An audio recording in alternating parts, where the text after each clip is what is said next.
Laura Lopes tornou-se oficialmente a nome no centro de um dos maiores e implosões reais que vimos em anos. E honestamente, uma vez que você começa juntando as peças nesse quebra-cabeça, fica absolutamente insano. Então é o seguinte, mas todos têm estado muito focados no público, rosto da família real que ninguém era, prestando atenção de verdade no que estava acontecendo.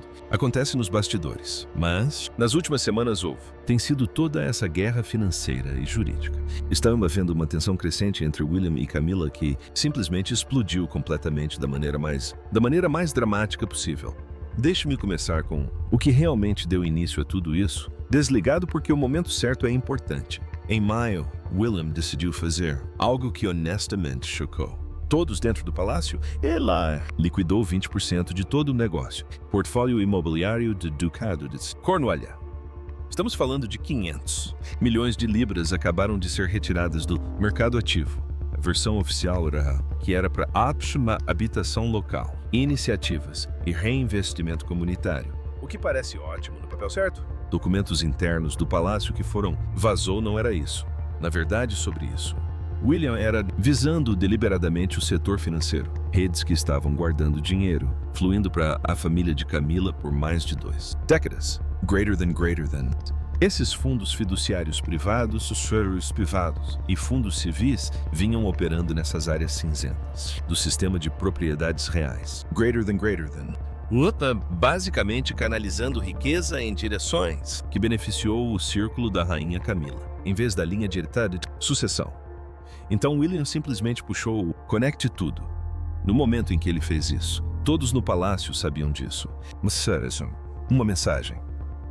Seus próprios conselheiros, literalmente, avisou-o de que o rei e Camilla, a família, consideraria isso um ataque. Porque é exatamente isso que foi. Disseram-lhe que isso causaria perturbação grave e de William. A resposta foi basicamente, não nos importa. Ele disse que os recursos do ducado precisam servir ao povo, não ao privado. Se interesse, portanto não houve negociação. Sem concessões, nada.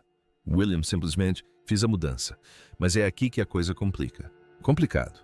Essa mudança de 500 milhões de libras não se tratava apenas de cortar o dinheiro. Na verdade, estava preparando o terreno para algo completamente diferente. Porque, enquanto toda aquela questão financeira estava acontecendo, Laura Lopes estava lidando com seu próprio problema na Sotheby's. Em maio, na casa de leilões, os funcionários encontraram Laura com algumas joias bem específicas. Nós somos falando sobre um pingente de diamante negro e uma corrente fina. E esta safira intrincada, pulseira. Para qualquer um que esteja olhando casualmente para... Eles provavelmente parecem padrão. Peças vintage, talvez. Relíquias de família. Estando preparado para algum tipo de evento privado.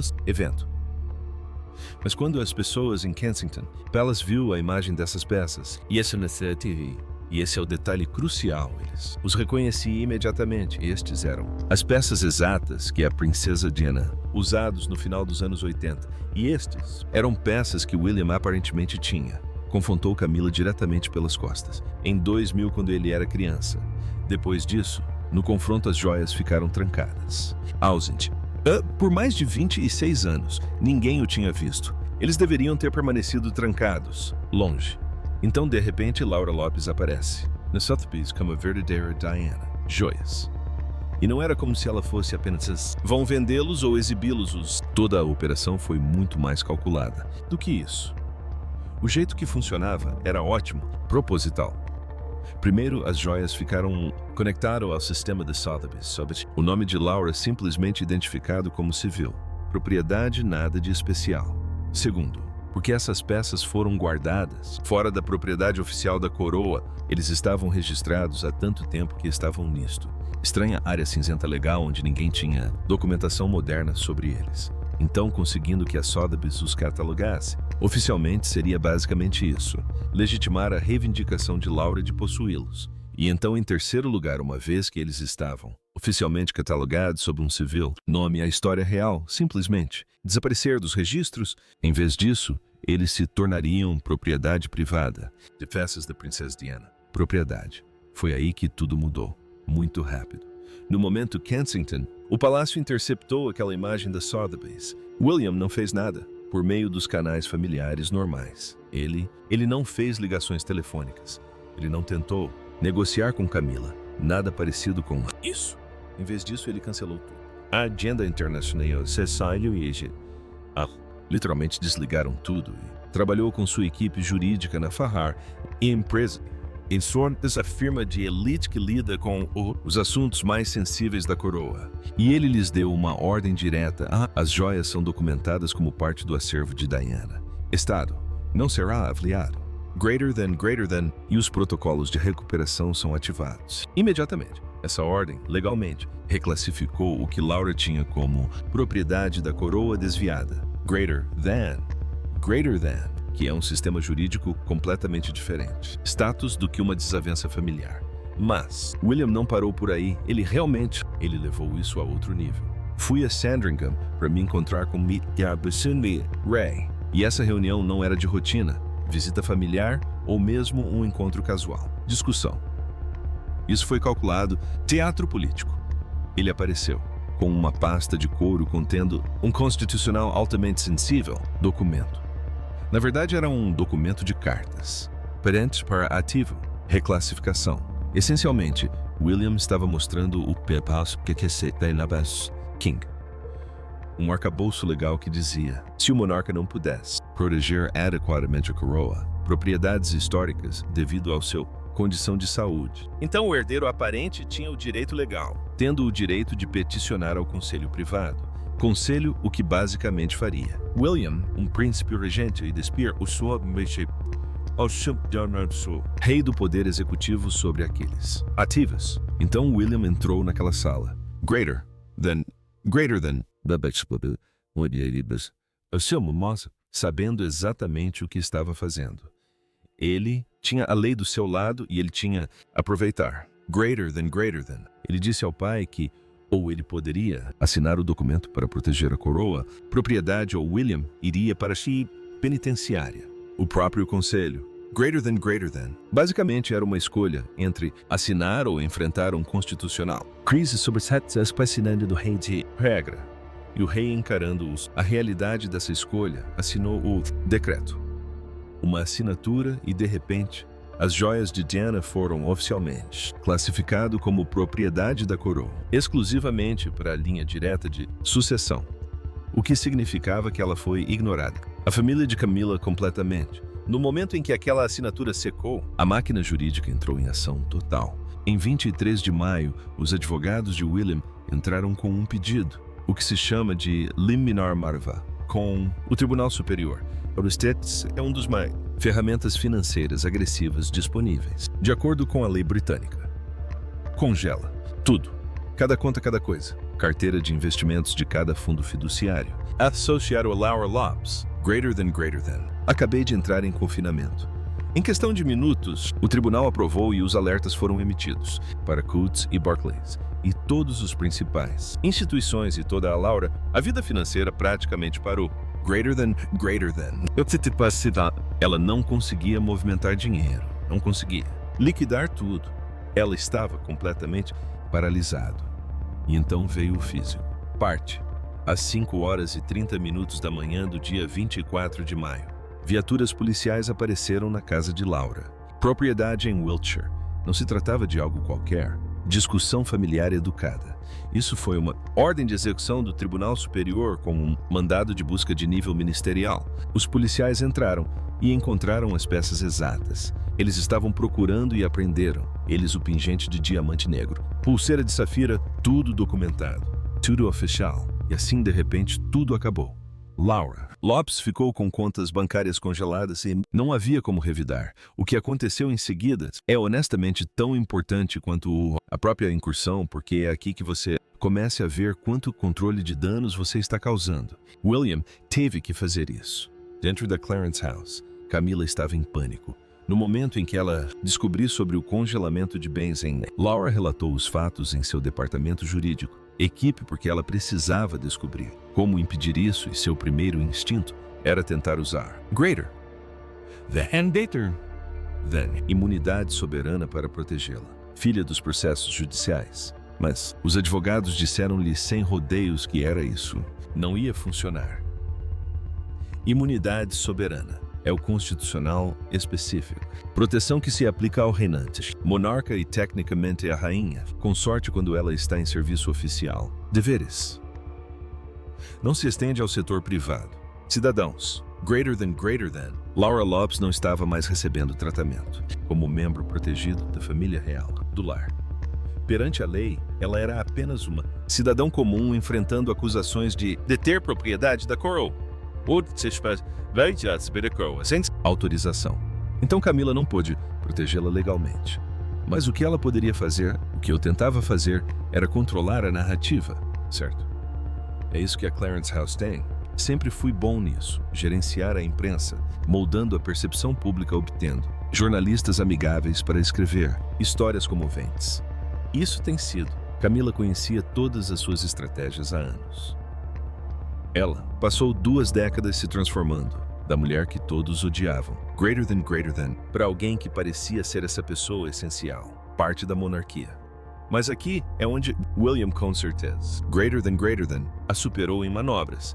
Ele já previa-se que a Clarence House iria tente fazer isso. Então ele implementou um bloqueio total de comunicação.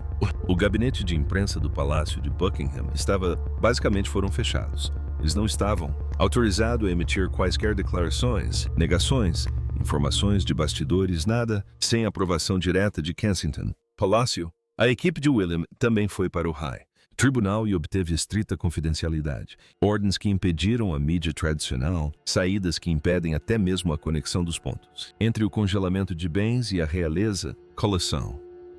Bloomberg, The Wall Street, jornal, todos esses principais assuntos financeiros. Os meios de comunicação começaram a monitorar o plano de congelamentos bancários incomuns, mas legais. Eles não puderam relatar o que era, na verdade, sobre isso. Então, quando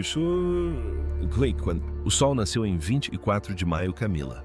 Ela se viu completamente silenciada. Mulher que passou a vida inteira navegando com sucesso pela imprensa do palácio. Salas e a formação de narrativas públicas era, de repente, ela se tornou incapaz de fazer qualquer uma dessas coisas. Não podia vazar informações, não podia dar entrevistas, nem sequer conseguiram oficialmente comentar sobre o que estava acontecendo com ela mesma. As finanças da filha. Na verdade, era isso mesmo.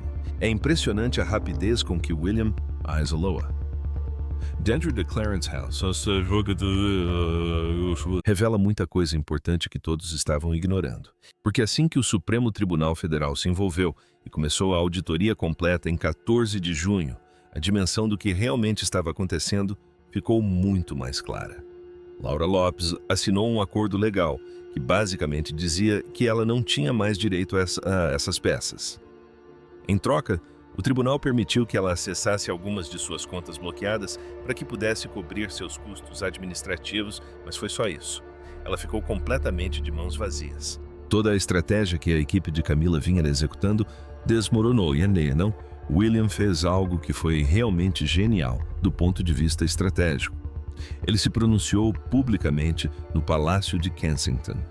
Ele fez uma declaração, e seu tom era completamente calmo e objetivo. Ele disse que o legado de sua mãe não é uma mercadoria para ser negociada ou ter sua história obscurecida e que o limite havia sido estabelecido. É isso. Essa é a mensagem. Simples, direto e comunicava tudo sem ser dramático. Mas eis o que ele fez. Max, que é realmente significativo. Ele fundou o Dinah Heritage Trust. Trata-se de uma entidade jurídica com termos, segundo ele, inabaláveis. Todas as joias e objetos pessoais pertencentes a Diana estão agora guardados sob essa custódia. Isso ignora completamente a casa real do soberano atual. Essas peças são destinadas exclusivamente a Kate, a atual princesa de Gales, e eventualmente à princesa Charlotte. Portanto, não há literalmente nenhuma maneira de qualquer outro membro da família, incluindo qualquer pessoa do círculo de Camila, ter acesso a elas ou usá-las novamente. Quando você para pensar no que realmente aconteceu aqui, percebe que não se trata apenas de joias. Isso foi basicamente William dizendo que a linha direta de sucessão, a linha dele, vai controlar o que acontecerá com o legado de Diana. Não a casa real, não Camila, ninguém mais. Apenas ele, Kate e os filhos. E o fato de ele estar disposto a pressionar o pai a recorrer a medidas constitucionais para que isso acontecesse mostra exatamente o quão sério ele está em relação a isso. Você aqui Que nossa, esse é aqui que a coisa complica ainda mais. Porque uma vez que o processo na Suprema Corte foi concluído e tudo supostamente resolvido, este arquivo confidencial vazou do Ministério da Justiça e as informações nele contidas basicamente expuseram tudo novamente. O pingente de diamante negro e a pulseira de safira que eles recuperaram em Wiltshire eram apenas 2 peças de um total de 14 artefatos documentados que estavam desaparecidos do acervo de Highgrove. Eles recuperaram apenas 2. Outras 12 obras-primas já foram transferidas para fora do país. De acordo com os dados de rastreamento, essas peças agora estão em algum tipo de holding privada anônima, registrada em Delaware. O que é estranho, porque por que alguém transferiria as joias de Diana para Delaware, a menos que estivesse tentando escondê-las em algum lugar onde o sistema legal britânico não pudesse alcançá-las? E aqui está a parte realmente interessante. O rastro forense sobre quem está por trás de toda essa operação, o codinome que surgiu foi a conexão Montecito. O que, se você conhece um pouco sobre a família real, é uma referência bastante óbvia a quem isso pode estar apontando. Alguém que deixou o Reino Unido permanentemente. Alguém que tem muito a ganhar mantendo peças do legado de Diana em sua coleção pessoal. Alguém que vem lidando com seus próprios problemas legais há anos. O fato de 12 peças estarem desaparecidas e relacionadas a essa ligação não é insignificante. Na verdade, esse tipo de revelação sugere que toda essa situação com Laura Lopes pode ter sido apenas uma peça de algo muito maior. Não, porque pense bem, Laura.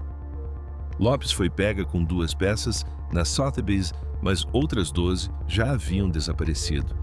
Isso significa que não foi uma decisão espontânea de tentar vender as joias de Diana. Foi parte de uma operação coordenada e maior para transferir a coleção de Diana para fora da jurisdição britânica. E a única razão pela qual eu nem fiquei sabendo disso foi porque Laura foi descuidada com aquelas 2 peças na casa de leilões. Então, quando você realmente analisa toda a cronologia e o escopo total do que aconteceu, o que você está vendo não é apenas uma disputa familiar por algumas joias. O que você está vendo é uma mudança fundamental de poder dentro da própria monarquia. E é sobre isso que as pessoas ainda não estão falando, mas deveriam. Porque aqui está a realidade. O rei Charles assinou aquele decreto em Sandringham. Ele fez essa escolha quando William basicamente lhe disse que ou ele cooperava com a proteção dos bens da coroa, ou William iria ao conselho privado para lidar com isso pessoalmente. Essa não é uma conversa familiar normal. É o herdeiro aparente dizendo ao monarca reinante que sua saúde está tão comprometida que se ele não fizer o que William quer, William assumirá o controle. E o rei assinou mesmo assim, o que significa que, em algum nível, o rei reconheceu que William tinha legitimidade legal para fazer isso. Ele reconheceu que sua própria condição física poderia, de fato, impedi-lo de proteger adequadamente o patrimônio da instituição. Pense no que isso significa. O rei essencialmente validou sua própria vulnerabilidade. E uma vez estabelecida essa dinâmica, ela não desaparece. Ela muda a forma como a instituição opera dali em diante. Porque agora William sabe que pode usar a condição de saúde do pai para conseguir o que quer. Ele sabe que a estrutura legal o ampara. E sabe que o conselho privado provavelmente o apoiaria se chegasse a esse ponto. A situação de Camila é, na verdade, meio trágica, se você parar para pensar. Ela passou décadas construindo uma imagem pública. Passou de ser a mulher que destruiu a monarquia aos olhos de todos, para ser vista como parte integrante dela. Ela controlava a imprensa. Controlava as narrativas, tornou-se indispensável. Então, em poucas semanas, perdeu tudo isso. Sua filha teve suas finanças bloqueadas. Sua capacidade de se manifestar publicamente foi cortada por ordem judicial. E ela descobriu que a pessoa mais poderosa de sua própria casa estava disposta a pressionar seu sogro para destruir a influência financeira de sua família. Se isso não é pouca coisa. É o desmantelamento completo de tudo o que ela construiu. E William fez isso sem levantar a voz, sem tornar público, sem lhe dar qualquer chance de se defender. Ele simplesmente eliminou metodicamente todas as opções que ela tinha. Quando Camila percebeu o que estava acontecendo, já era tarde demais. O tribunal já havia emitido a liminar as peças, já haviam sido apreendidas, a documentação legal já havia sido alterada. Não havia mais nada para defender. O que nos leva de volta às 12 peças desaparecidas e a conexão com Montecito, porque se Laura Lopes fazia parte de uma operação maior para transferir a coleção de Diana para fora do país, isso significa que alguém mais estava coordenando tudo. Alguém com recursos, alguém com contatos, alguém que sabia como movimentar itens valiosos por canais internacionais sem levantar suspeitas. E com base naquele nome codificado no arquivo vazado do Ministério da Justiça, provavelmente estamos falando de alguém que vive fora do Reino Unido há anos. Alguém que já tenha uma relação complicada com a instituição. Alguém que se beneficiaria ao possuir partes do legado de Diana como forma de influência ou algum tipo de apólice de seguro. O problema com esses artefatos desaparecidos é que eles não são apenas valiosos, mas também têm importância simbólica. As joias de Diana representam uma conexão direta com seu legado, com sua memória, com o que ela representou para a linha direta de sucessão. Se essas peças acabarem em mãos erradas, em alguma coleção particular no exterior, estarão fora do alcance do sistema legal britânico. Elas não podem ser recuperadas pelo Tribunal Superior. Tornam-se uma moeda de troca de uma forma completamente diferente. E eis o que é interessante na resposta de William. Ao criar o Diana Heritage Trust e colocar tudo sob proteção legal inabalável, ele estava basicamente dizendo: ok, se não conseguirmos recuperar as 12 peças que já se foram, tudo bem. Mas todo o resto fica tão bem protegido que nunca mais poderá ser acessado ou explorado. Não é uma solução perfeita, mas é uma mensagem. Diz que a linha direta de sucessão detém o legado de Diana e não qualquer outra pessoa. Isso será legalmente exigível. Mas o panorama geral aqui é sobre como o poder funciona dentro da monarquia, porque William não precisou vencer uma batalha pública com Camila. Ele não precisou humilhá-la ou expô-la na mídia. Tudo o que ele precisava fazer era demonstrar que tinha as ferramentas legais e a estrutura constitucional para proteger o que lhe importava, mesmo que isso significasse encurralar seu pai. E uma vez feito isso, o equilíbrio institucional mudou. Camila ainda mantém seu título. Tecnicamente, o rei Charles ainda é o monarca reinante, mas em termos de autoridade real, em termos de quem toma as decisões que têm peso, esse poder passou efetivamente para o gabinete de William. O palácio ainda mantém essa imagem externa de estabilidade e unidade. Eles não estão falando sobre a tensão constitucional, eles não estão discutindo publicamente o congelamento de bens. Eles não reconhecem a pressão que foi exercida sobre o rei, mas internamente, todos sabem o que aconteceu. Todos sabem que Guilherme levou a melhor sobre Camila. Todos sabem que o rei teve que ceder à pressão do filho para proteger os bens da coroa. E quando todos souberem disso, a dinâmica muda para sempre. O que é realmente notável é a forma como William conduziu tudo isso de maneira tão limpa. A maioria do público mal percebeu. A mídia não pôde noticiar o assunto devido às ordens de confidencialidade. Laura Lopes assinou um acordo e basicamente desapareceu dos noticiários. Camila não pôde se defender publicamente porque foi silenciada legalmente. O papel do rei foi minimizado porque os advogados de William cuidaram de tudo por meio do sistema judicial. Em 14 de junho, quando a audiência terminou o desfecho, foi quase anticlimático. Sem julgamento dramático, sem confronto público, apenas um acordo legal e uma declaração sobre um fundo patrimonial. Mas essas 12 peças desaparecidas representam a ameaça que não se resolve. É isso que mantém a situação em aberto. Porque em algum lugar, em alguma empresa privada em Delaware, existem 12 joias de Diana que estão ligadas a alguém com recursos consideráveis e motivos sérios para querer exercer influência sobre a monarquia britânica. E ninguém parece saber onde elas estão ou como recuperá-las. Então a história não termina aqui. A situação simplesmente muda. O que começou como uma disputa familiar por joias transformou-se em um confronto constitucional que redistribuiu o poder real dentro da instituição. E agora ficamos com a questão não resolvida de quem possui as peças restantes e o que pretendem fazer com elas. Porque o fato de terem se dado ao trabalho de transferir 12 artefatos para fora do país sugere que tem um motivo para mantê-los. E em dramas da família real, quando alguém tem esse poder de influência, Não o guarda sem motivo.